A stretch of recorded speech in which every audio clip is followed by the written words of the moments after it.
Muy buena tarde, compañeros, compañeras. Reciban un cordial saludo de su servidor Gerardo Arzabe.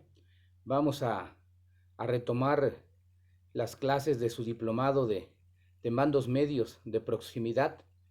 Hoy, día lunes, continuamos con el contenido de la etapa de operación policial.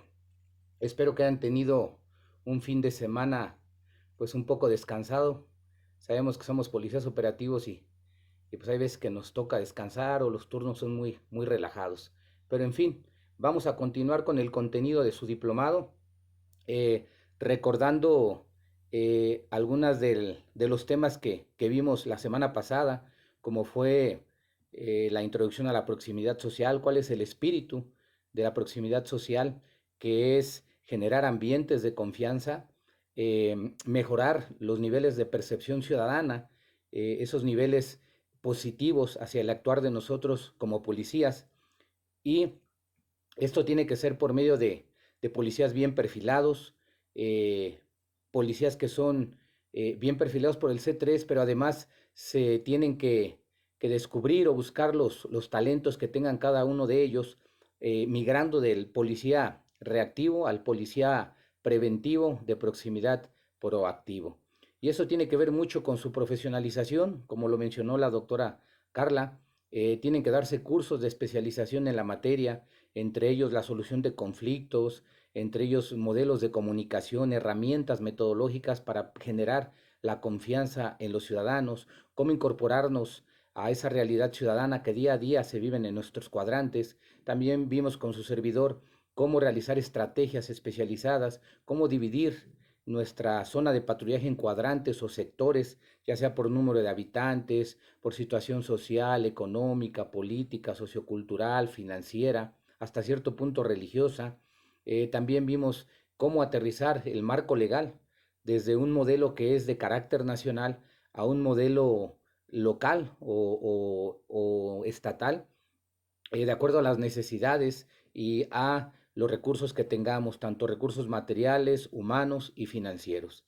Entonces vamos a retomar el tema en lo que es cómo generar estrategias para poder incorporarnos al modelo de proximidad desde lo local, desde el policía que patrulla día a día, que conoce el cuadrante, el territorio, que conoce a los actores sociales, llámense líderes de transportistas, escolares, comunitarios, religiosos o autoridades auxiliares como pueden ser delegados, coordinadores o comisionados de participación ciudadana, entre otros. Vamos a analizar nuevamente lo que es, vamos a retomar el tema de lo que es la inteligencia policial, que es la base esencial de generar buenas estrategias por medio de la proximidad social. Recordemos que hablamos de instrumentos, formatos para poder realizar entrevistas comunitarias, identificando polígonos de oportunidad, donde desgraciadamente tuviéramos la comisión más relevante o en cantidad de problemas, tal vez de actos violentos o delictivos o en cierto punto criminales. Generar una georreferenciación que vamos a ver el día martes, cómo empezar a georreferenciar ya sea por calor o temperatura o colores, o haciendo ya unas gráficas de pastel o barras estadísticas. Entonces vamos a analizar nuevamente o más a fondo lo que es el tema de la inteligencia policial, que esto de la inteligencia policial pues tiene muchos significados desde la perspectiva del autor o el país donde se vaya a aplicar, o directamente hay inteligencia militar. En este caso nosotros hablamos de la inteligencia policial, pero con una visión de proximidad. Cómo recolectar esa información y datos que nos van a proporcionar antecedentes para dimensionar el problema en el cual nos encontramos, ese problema de criminalidad, de violencia o de problemas que día a día agobian a la sociedad dentro de nuestro cuadrante. Posteriormente, ya de realizar esa recolección de datos, ese levantamiento de información, lo vamos a llevar al análisis de las condiciones y características situacionales que permiten o facilitan la comisión de dicho tipo de delito. Recordemos que la Ley General de Prevención para la Violencia y la Delincuencia nos habla de cuatro modelos: el modelo psicosocial, el modelo situacional, el modelo comunitario, y ahorita vamos a hablar del modelo situacional, donde en esta segunda parte el análisis que vamos a desarrollar es verificar qué características situacionales permitieron o facilitaron la comisión de un hecho probablemente delictuoso. Número 3, tenemos que estudiar sistemáticamente las posibles formas de bloqueo. Aquí es ya cuando entramos en la generación, cuando vamos a ocupar la inteligencia policial, ya que tenemos la información y la depuramos, ¿cómo vamos a ubicar esas posibles formas para bloquear los medios de oportunidad para que se generen estas conductas violentas o criminales o delictivas? ¿Cómo vamos a reducir o a desacelerar que se sigan presentando estos hechos? Y posteriormente, después de nuestra estrategia, vamos a implementar las medidas que son más que prometen más resultados, ¿no? Podemos tener varias estrategias. Hablamos acerca de nuestra reunión con mandos, donde todos tendríamos que aportar, estaríamos obligados a aportar una supuesta solución y nosotros como mandos medios, escuchando al personal de línea, el compañero de proximidad que está muy de la mano, muy allegado a la ciudadanía, en este caso físicamente, y posteriormente ver el monitoreo de los resultados de nuestra estrategia. Tal vez comentábamos, si no me ha solucionado los conflictos, pues a lo mejor vamos a realizar una retroalimentación y vamos a perfeccionar nuestra estrategia. En este día vamos a tomar como base referencial, ya vimos el día jueves, lo que el modelo nacional nos permite implementar, que es una estrategia muy sencilla que muchos de ustedes ya comentaron a través de esta semana pasada en sus participaciones en las asesorías, que ustedes ya llevan un modelo de recolección, pero tal vez no era muy ordenado, no era muy específico, no estábamos planteando los tiempos para ejecutarlo o para tener alguna respuesta. ¿Cuál fue el resultado? Y ser muy conscientes y muy transparentes en los resultados. Es por eso que necesitamos la intervención de todos los mandos medios o supervisores de línea y en su caso pues estar alimentando la información para los mandos. Recordemos que un punto muy indispensable es trabajar con las unidades de análisis e información.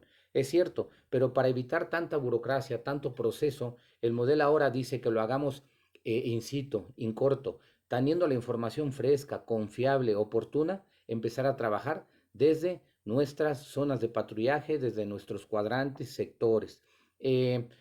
Vimos con la doctora Carla lo que es el FODA, ese método de identificar fortalezas, oportunidades, debilidades o amenazas. Tuvimos una clase muy participativa que nos alimentó mucho al finalizar la semana pasada de labores, en la cual participaron todos ustedes y desde un punto de vista independiente proporcionaron datos por medio de los cuales utilizaron la matriz FODA.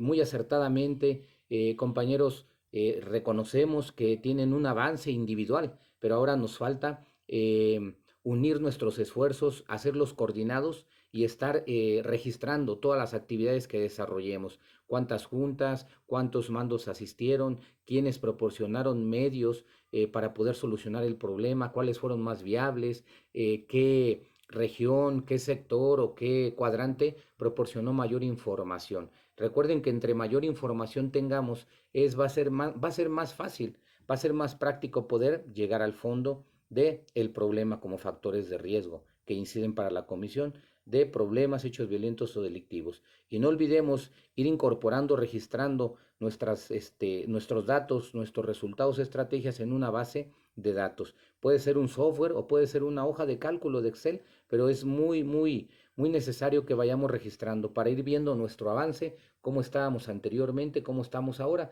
y para las generaciones futuras que también tengan ellos una herramienta que sí es cierto, tiene que estarse innovando la seguridad pública, tiene que estarse innovando la actuación policial en materia de estrategia o políticas públicas en materia de seguridad pública, pero no hay que olvidar que dentro de la doctrina policial tenemos algunos elementos y un elemento es el dinamismo. El dinamismo tiene que ver con que día a día se tiene que estar toda la actuación policial, tanto leyes, protocolos o el movimiento social, la forma de comportamiento social, es dinámico. Día a día se está moviendo. Llegan modismos, ciertas situaciones como la apología del delito, que llega por medio de las músicas, tal vez de programas de televisión, se van modificando y el modus operandi también se va modificando. La forma, el mover social como problemas también se va moviendo. Entonces tenemos que tener los criterios bien establecidos para poder desarrollarnos y no perder de vista el dinamismo de la seguridad pública, pero también esa realidad, que es cierto, es una política nacional, pero la realidad que vive Tabasco, tal vez Nacajuca, tal vez Huimanguillo, tal vez Centla, tal vez Centro, no son los mismos factores que inciden en ese movimiento o fenómeno de violencia y delincuencia. Muy diferentes allá en el sureste, que es en la zona centro, tal vez en el oeste, el noreste o en occidente del país.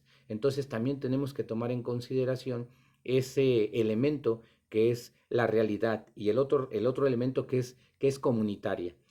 Vamos a hablar que también en Huimanguillo hay diferentes comunidades, tal vez en Centla hay diferentes comunidades con diferentes ideologías, entonces por eso vamos a hacer mucho énfasis en que esa política o la generación de esa estrategia tiene que ser con fundamentos o con información o datos que fueron recolectados en ese cuadrante. Y esa estrategia va a ser indispensable implementarla en ese cuadrante y posiblemente exportarla como una experiencia exitosa con otros compañeros de otros cuadrantes, quienes deberán